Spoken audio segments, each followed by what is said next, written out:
Le but de votre vie. Votre vie a une raison d'être intérieure qui est primordiale et concerne l'être, et une raison d'être secondaire qui concerne le faire. Notre vraie raison d'être concerne notre état de conscience. Peu importe notre niveau d'activité et la quantité d'efforts que nous fournissons, c'est notre état de conscience qui crée notre monde.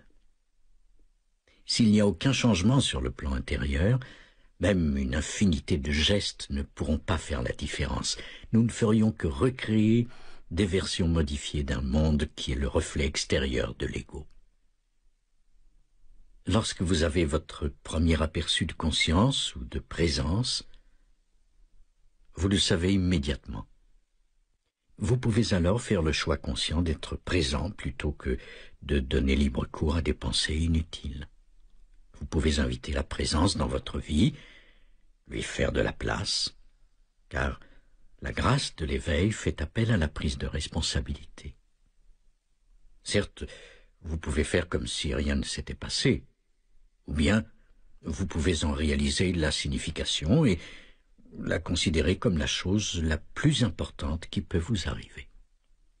Alors, accueillir cette conscience émergente et la faire briller en ce monde devient la raison d'être principale de votre vie. L'action éveillée est le résultat de l'alignement, ce que vous faites sur votre raison d'être intérieure. Vous éveillez et restez éveillé.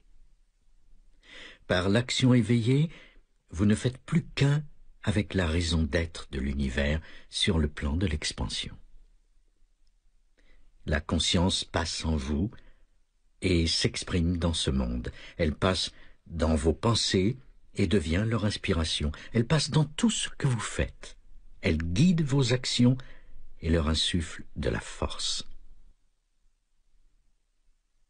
3 modalités, l'acceptation, le plaisir et l'enthousiasme, correspondent à une fréquence vibratoire précise de la conscience.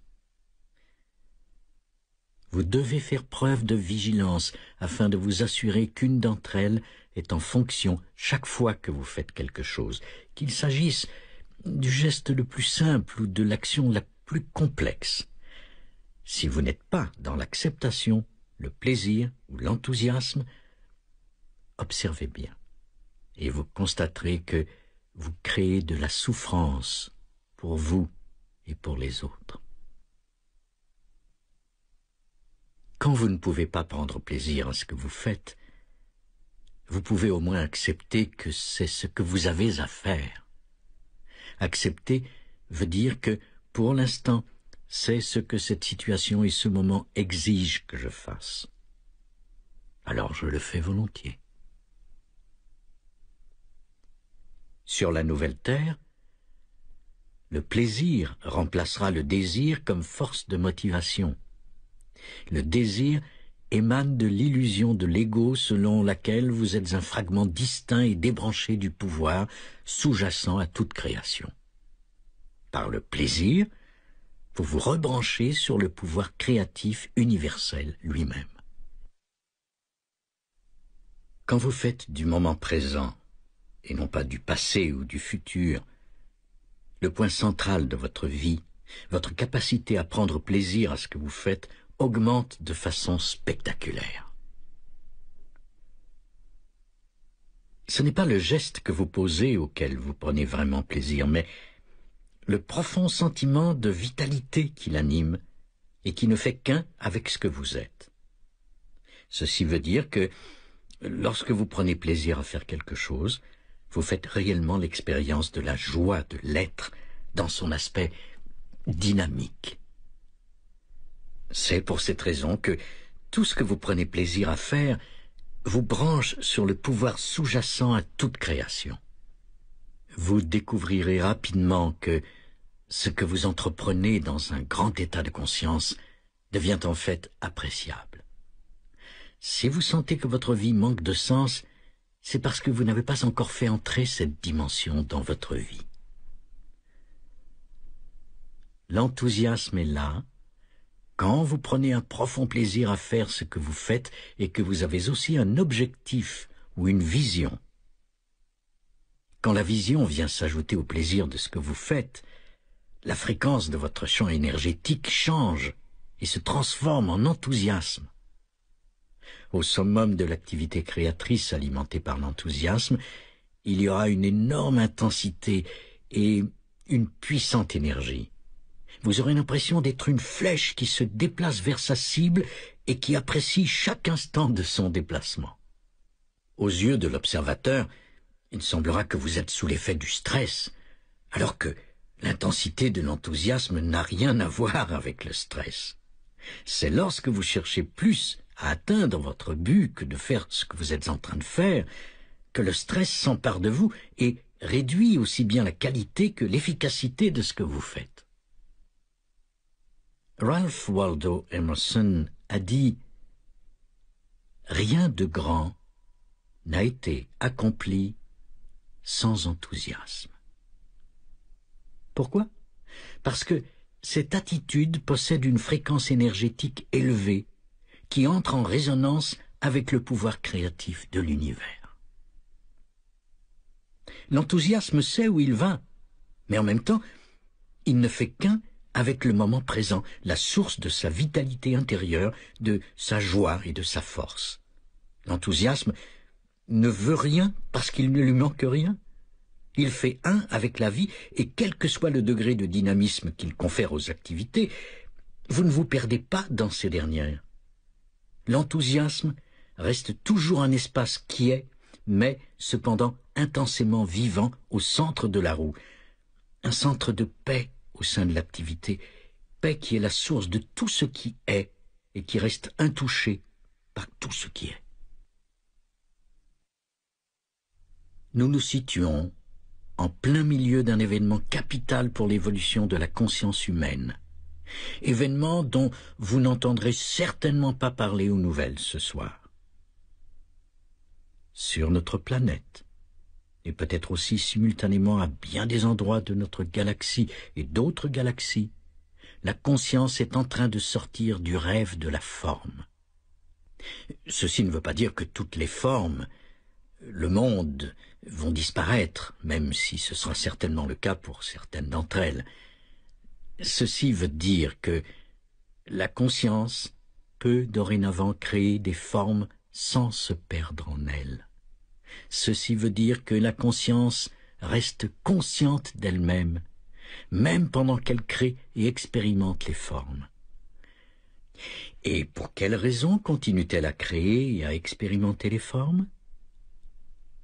Pour le plaisir. Et comment la conscience le fait-elle?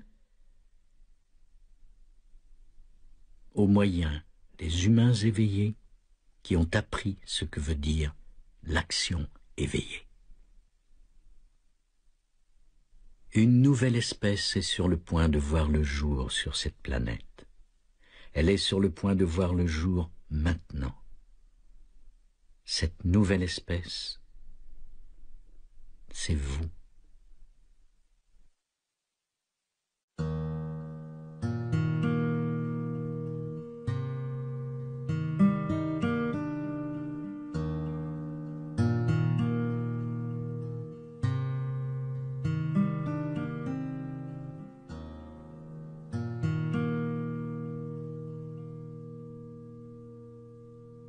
Chapitre 7.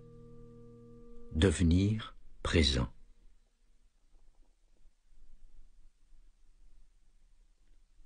Seule la présence peut vous libérer de l'ego et défaire le passé en vous pour ainsi transformer votre état de conscience. Soyez vigilants. Ainsi, vous saurez reconnaître cette voix pour ce qu'elle est, une vieille pensée conditionnée par le passé. Si vous êtes vigilant, vous n'aurez plus besoin de croire à toutes les pensées qui vous viennent. Ce ne sera qu'une vieille pensée, rien de plus. Vigilance veut dire présence. Pour mettre fin à la misère qui afflige les humains depuis des milliers d'années, il faut commencer par vous-même et prendre la responsabilité de votre propre état intérieur à tout moment donné. Ce qui veut dire maintenant. Surveillez le malheur latent, entre autres le mécontentement, la nervosité, le ras-le-bol, etc. Surveillez les pensées qui semblent justifier ou expliquer le malheur en question, mais qui en fait l'occasionnent. Dès l'instant où vous devenez conscient d'un état négatif en vous, cela veut dire que vous avez réussi. Avant l'apparition de cette conscience, il y avait identification aux états intérieurs qui se résument à l'ego. Avec la conscience, il se produit une démarcation par rapport aux pensées, aux émotions et aux réactions. Démarcation qu'il ne faut pas confondre avec la dénégation. Quand la conscience reconnaît les pensées, les émotions ou les réactions, il y a automatiquement désidentification.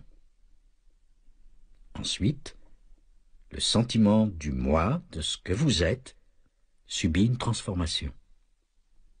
Avant, vous étiez les pensées, les émotions et les réactions. Maintenant, vous êtes la conscience, la présence consciente, qui est le témoin de ces états. Les émotions, et même les pensées, deviennent en quelque sorte dépersonnalisées. Toute votre histoire personnelle ne constitue plus votre identité. Vous êtes la lumière de la présence, la conscience qui existe bien avant toute pensée et émotion. La négativité est non intelligente et elle provient toujours de l'ego. Chaque fois que vous vous trouvez dans un état négatif, quelque chose en vous réclame la négativité, quelque chose en vous la perçoit comme étant agréable ou croit qu'elle vous permettra d'obtenir ce que vous voulez. Chaque fois que vous réussissez à devenir conscient que quelque chose en vous y prend plaisir ou croit qu'être négatif a une raison d'être utile, vous devenez directement conscient de l'ego. Dès l'instant où cela se produit, l'ego diminue et la conscience grandit. Si, en pleine crise de négativité, vous réussissez à réaliser que, en ce moment, je suis en train de me créer de la souffrance, cela suffira à vous élever au-dessus des états et des réactions de l'ego. Cela vous amènera à d'infinies possibilités, à d'autres façons plus intelligentes de composer avec toute situation donnée. Vous serez libre de renoncer à votre malheur dès l'instant où vous le reconnaîtrez comme non intelligent. Une relation véritable en est une qui n'est pas dominée par l'ego. Il y a une attention vigilante, la présence et une ouverture envers l'autre personne sans aucun vouloir. Ceci est obligatoire pour qu'une relation soit authentique. Quand vous écoutez, regardez, touchez ou aidez votre enfant, soyez vigilant, calme et totalement présent. Ne désirez pas autre chose que le moment tel qu'il est. De cette façon, vous faites de la place à l'être. Vous êtes la vigilance, la quiétude, l'être là qui écoute, regarde, touche ou parle. Vous êtes l'être derrière le faire. Et il en va de même avec toutes les relations. Le champ de conscience créé en vous deux devient la principale raison d'être de l'interaction. Cet espace de conscience devient plus important que ce dont vous parlez, plus important que les objets ou les pensées. L'être humain devient plus important que les objets de ce monde. Cela ne veut pas dire que vous négligez ce qui doit être fait sur le plan pratique. En réalité, le faire se déroule non seulement plus facilement, mais plus puissamment lorsque la dimension de l'être est reconnue. L'avènement de ce champ unifié de conscience entre les êtres humains est le facteur le plus essentiel dans les relations sur la nouvelle Terre. En fait, faire n'est jamais assez si vous négligez l'être. La plupart des humains ne voient que les formes extérieures. Ils n'en perçoivent pas l'essence. Ils s'identifient donc à leur propre forme physique et psychologique. Lorsqu'un humain a acquis un certain degré de présence à ce qui est, une attention vigilante mais quiète dans ses perceptions, il peut percevoir l'essence de la vie divine émanant de chaque forme de vie et la reconnaître comme ne faisant qu'une avec sa propre essence. Ainsi, il peut l'aimer comme il s'aime lui-même. Le pardon se produit naturellement quand vous voyez que la rancune n'a d'autre raison d'être que de renforcer un faux sens de soi, de maintenir l'ego. Voir, c'est se libérer. Quand Jésus disait « Pardonnez à vos ennemis », il enseignait essentiellement à défaire une des principales structures de l'ego humain. Il n'y a qu'un seul bourreau sur la planète, l'inconscience humaine. C'est le fait de réaliser cela qui constitue le véritable pardon. Avec le pardon, votre identité de victime se dissout et votre véritable pouvoir émerge, le pouvoir de la présence. Alors, au lieu d'accuser l'obscurité, vous faites surgir la lumière. La présence est un état d'espace intérieur. Quand vous êtes présent, vous amenez une nouvelle dimension à la situation. L'espace. Puis, vous écoutez et vous regardez. Vous ne faites plus qu'un avec la situation. Si, au lieu de réagir à une situation, vous fusionnez avec elle, la solution émerge toute seule de la situation. En réalité, ce n'est pas vous, la personne, qui regardez et écoutez, mais la quiétude vigilante elle-même. Alors, s'il est possible ou nécessaire de passer à l'action, vous le faites. Ou plus précisément, c'est l'action juste qui se pose par votre entremise. L'action juste est l'action qui est appropriée au tout. Une fois l'action posée, la quiétude spacieuse reste. Quand votre attention est totalement dans le présent, la présence s'installe et transforme la qualité et l'intensité de ce que vous faites. Vous êtes présent lorsque votre action est satisfaisante en soi et qu'il y a de la joie et de la vie dans ce que vous entreprenez. Être ouvert au moment présent, c'est nécessaire pour être efficace et ne pas se laisser contaminer par la négativité.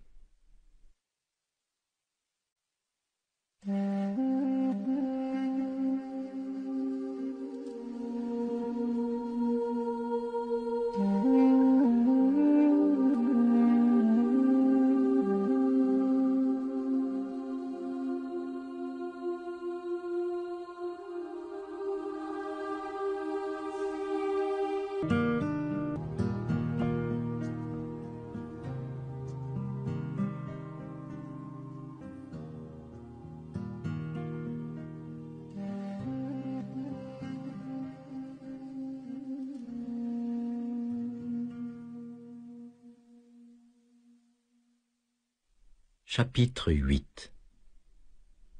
La conscience. La joie de l'être, c'est la joie d'être conscient. La conscience est le non manifeste, l'éternel. Elle est l'intelligence, le principe organisateur derrière toute forme. Elle arrive dans cette dimension sous la forme de présence, d'espace intérieur. Et comment y arrive-t-elle? Par la forme humaine qui devient consciente et accomplit sa destinée.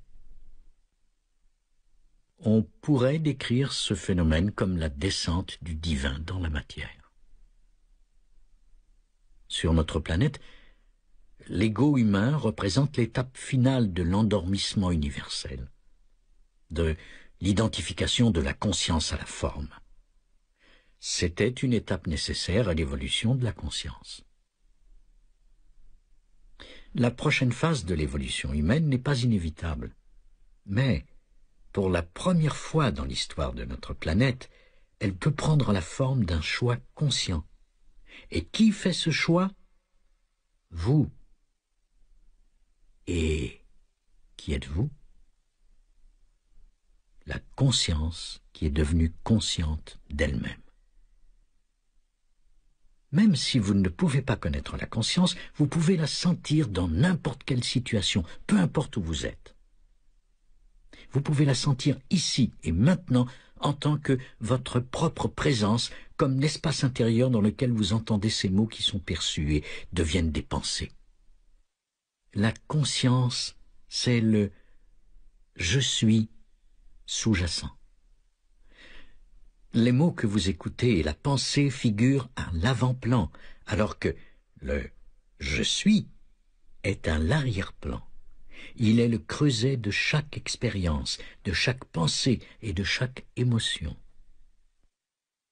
La réalisation spirituelle, c'est voir clairement que ce dont je fais l'expérience, que ce que je pense, perçois ou sens n'est pas finalement qui je suis. Tout ce qui reste, c'est la lumière de la conscience sous laquelle les perceptions, les expériences, les pensées et les émotions vont et viennent. C'est l'être. C'est le moi vrai et profond. Quand je me connais comme tel, tout ce qui arrive dans ma vie n'a plus une importance absolue, seulement une importance relative. J'honore ce qui se produit, mais il n'y a plus de sérieux, plus de lourdeur. La seule chose qui compte finalement est la suivante. Est-ce que je peux sentir mon essence en tant qu'être, le « je suis » en arrière-plan de ma vie en tout temps, ou est-ce que je me perds dans les événements, le mental, le monde? Quand les formes auxquelles vous vous étiez identifié s'effondrent, ou vous sont reprises, il y a effondrement de l'ego. Alors, quand vous ne vous identifiez plus à rien, qui êtes-vous? Quand les formes autour de vous meurent ou que la mort approche, l'esprit est libéré de son emprisonnement dans la matière. Vous réalisez alors que votre identité essentielle est sans forme, qu'elle est une présence omniprésente, qu'elle est l'être précédant toutes les formes et toutes les identifications. Vous réalisez que votre véritable identité est la conscience elle-même plutôt que ce à quoi la conscience s'était identifiée. Il a déjà été dit que la quiétude est le langage de Dieu. C'est en fait un terme pouvant remplacer celui de paix. Quand nous devenons conscients de la quiétude dans notre vie, nous sommes reliés à la dimension intemporelle et sans forme en nous, à ce qui est au-delà de la pensée, au-delà de l'ego. Il peut s'agir de la quiétude où baigne le monde de la nature, ou de la quiétude dans votre chambre aux petites heures du matin, ou encore du silence entre les mots. La quiétude n'a pas de forme, et être quiet, c'est être conscient sans la pensée. En fait, vous êtes qui vous étiez avant de prendre cette forme physique et mentale que l'on appelle une personne. Vous êtes aussi qui vous serez une fois que la forme se sera dissoute. Lorsque vous êtes dans la quiétude, vous êtes qui vous êtes au-delà de votre existence temporelle, c'est-à-dire que vous êtes la conscience sans forme, non conditionnée et éternelle.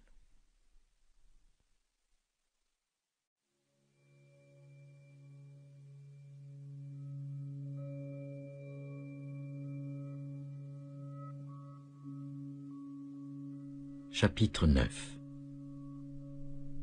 Le corps subtil. Nous devons entrer dans le corps pour pouvoir le dépasser et découvrir que nous ne sommes pas lui. L'ego apparaît quand le sens de l'être, du « je suis », est confondu avec la forme. Bien que l'identification au corps soit une des formes principales de l'ego, vous serez heureux d'apprendre que c'est celle que vous pouvez le plus facilement dépasser. Pour ce faire, nul besoin de vous convaincre que vous n'êtes pas votre corps. Il suffit de faire passer votre attention de la forme extérieure de votre corps et des pensées que vous entretenez à son sujet, beau, laid, fort, faible, trop gros, trop maigre, à la sensation de vitalité qui en émane. Quelle que soit l'apparence extérieure de votre corps, il existe au-delà de la forme un champ énergétique intensément vivant. Le corps énergétique n'est pas solide, mais spacieux. Il ne s'agit pas de votre forme physique, mais de la vie qui anime celle-ci.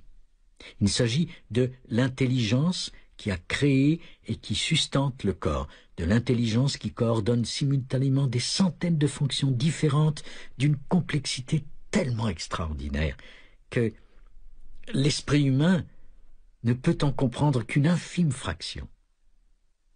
Quand vous devenez conscient du corps énergétique, ce qui se passe en réalité, c'est que l'intelligence devient consciente d'elle-même. C'est cette vie insaisissable qu'aucun scientifique n'a jamais trouvée, puisque la conscience qui cherche la vie est en fait la vie elle-même. Si vous n'êtes pas habitué à être en contact avec votre corps subtil, fermez les yeux pendant quelques instants et sentez la vie dans vos mains.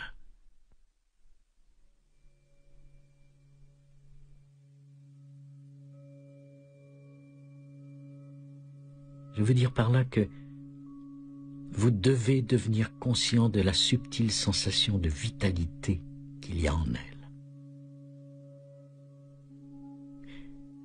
Cette vitalité est là. Il vous suffit d'y amener votre attention pour la remarquer.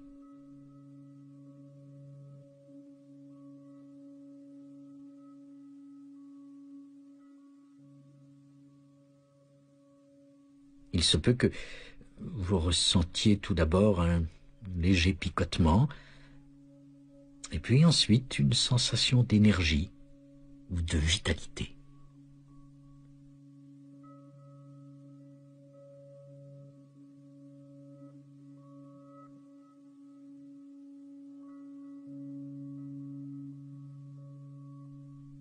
Si vous maintenez votre attention sur vos mains pendant quelques instants, ce sentiment de vitalité s'intensifiera.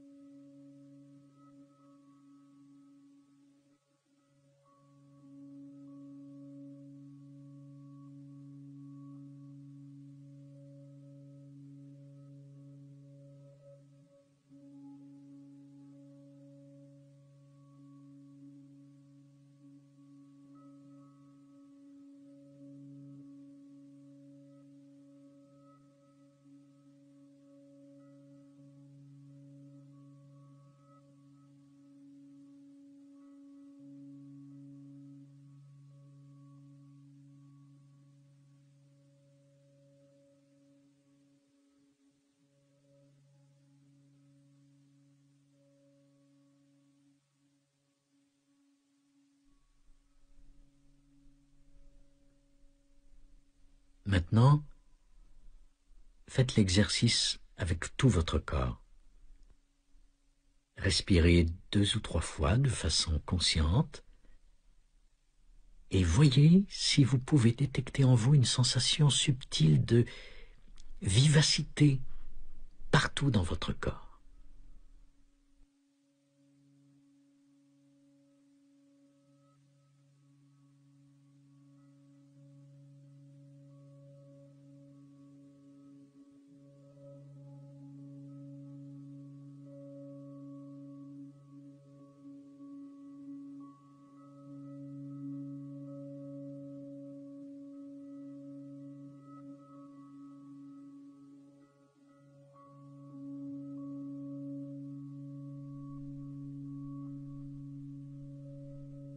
Réussissez-vous à, pour ainsi dire, sentir votre corps de l'intérieur?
Ce que j'appelle corps subtil ou encore corps énergétique n'est plus vraiment le corps, mais l'énergie vitale, le lien entre la forme et l'absence de forme.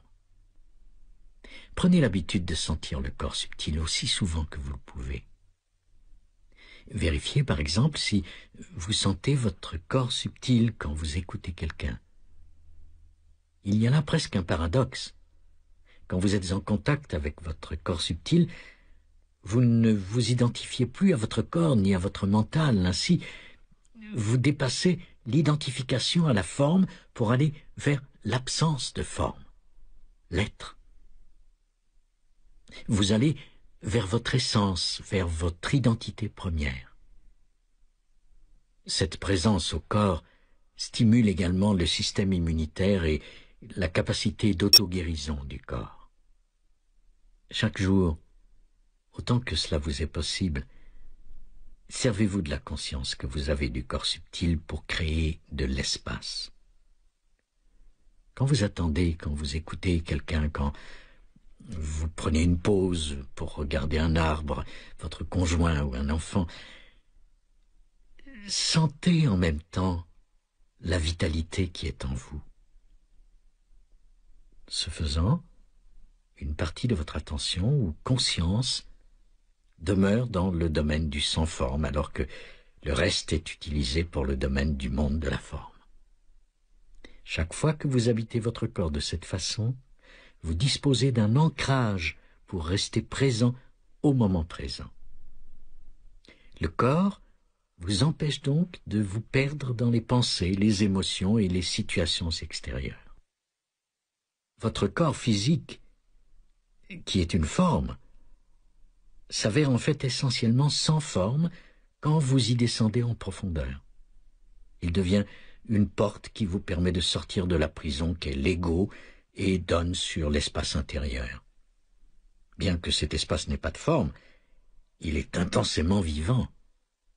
En fait, l'espace vide est la vie dans sa plénitude, la source non manifestée à partir de laquelle toute manifestation émerge. Le terme que l'on emploie traditionnellement pour décrire cette source, c'est Dieu.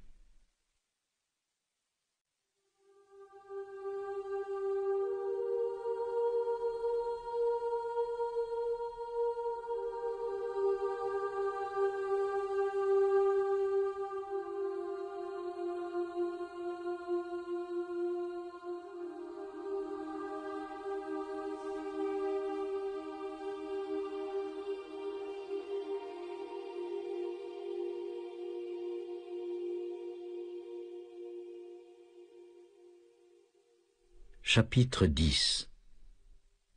Unité avec toute vie. Sous cette apparence de surface, tout est connecté à la source, d'où tout provient. Même une pierre, et certainement une fleur ou un oiseau, pourrait vous montrer comment revenir à Dieu, à la source, à vous.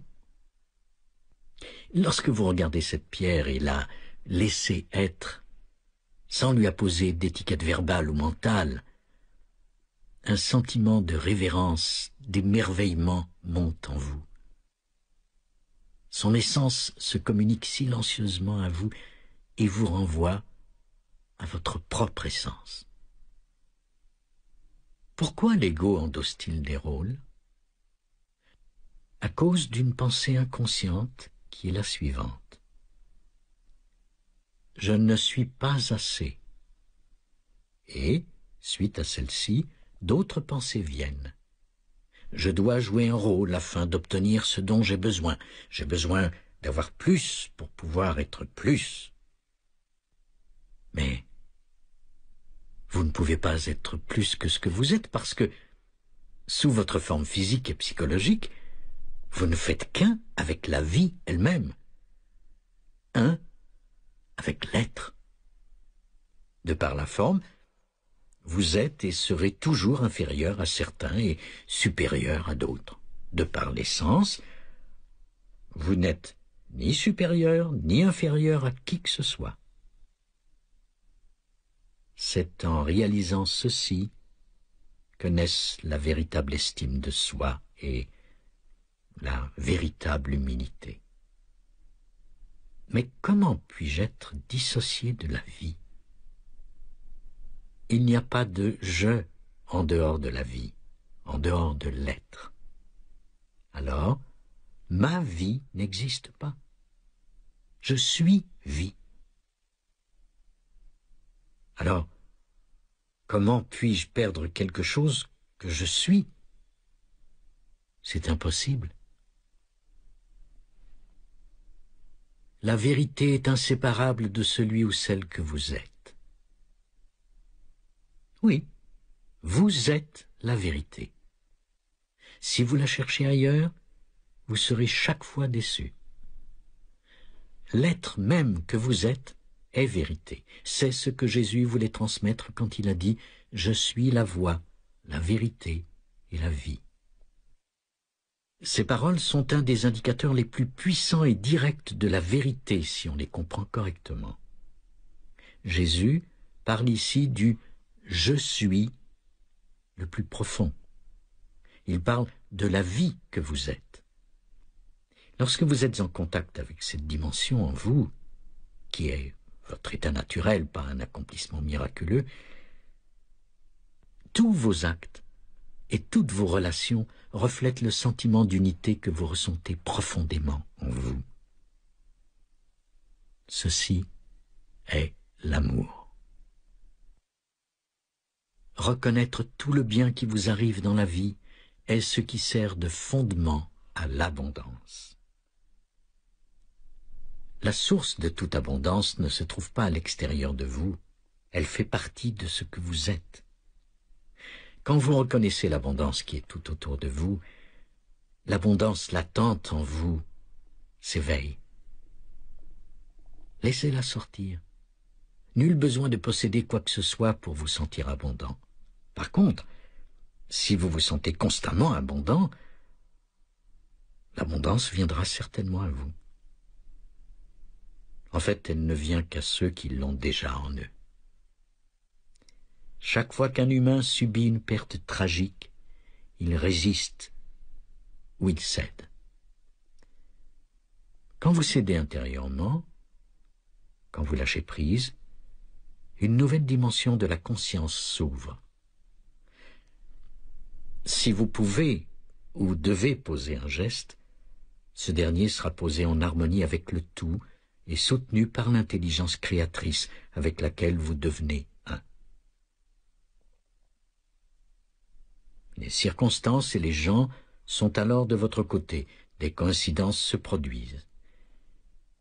Et si aucun geste ou aucune action n'est possible, vous demeurez dans la paix et la quiétude intérieure engendrée par le lâcher-prise. Vous demeurez avec Dieu. Lorsque je ne confonds plus qui je suis avec cette forme temporaire de moi, la dimension de l'illimité et de l'éternel, Dieu, peut s'exprimer par moi et me guider. Cette forme me libère de la dépendance à la forme. La question cruciale est la suivante. En ce moment, est-ce que je sens la présence que je suis? Si la paix est réellement ce que vous voulez, alors c'est la paix que vous choisirez. Si la paix avait plus d'importance que n'importe quoi d'autre, vous ne réagiriez pas et vous resteriez pleinement vigilant quand des situations ou des personnes vous confrontent et vous mettent au défi. Vous accepteriez immédiatement la situation et ne feriez qu'un avec elle plutôt que de vous en dissocier. La réaction proviendrait alors de votre vigilance. Ce serait ce que vous êtes et non pas ce que vous pensez être, le petit moi qui réagirait. Votre position serait puissante et efficace tout en ne vous faisant pas d'ennemis et en évitant que les situations ne se retournent contre vous. Ne faire qu'un avec ce qui est ne veut pas dire ne plus devoir prendre d'initiative pour changer les choses, ni être incapable de passer à l'action. La seule différence, c'est que vous passez à l'action à partir d'un plan plus profond, pas à partir de la peur ou du désir de l'ego. Quand vous alignez ce plan profond sur le moment présent, votre conscience s'ouvre et s'aligne sur le grand tout, dont le moment présent fait intégralement partie. Alors, le tout, la vie dans sa totalité, agit par vous. La vie vous procure exactement l'expérience dont vous avez le plus besoin pour que votre conscience évolue. Comment savoir si c'est l'expérience dont vous avez besoin? Parce que c'est l'expérience qui vous arrive en ce moment. Comment être en paix dès maintenant? En faisant la paix avec l'instant présent. L'instant présent est le terrain de jeu où la vie se joue. En effet, elle ne peut se jouer nulle part ailleurs. Le secret du succès et du bonheur se résume à 5 mots. Faire un avec la vie. Faire un avec la vie, c'est faire un avec le moment présent. À ce moment-là, vous réalisez que ce n'est pas vous qui vivez votre vie, mais la vie qui vous vit. La vie est le danseur et vous, la danse.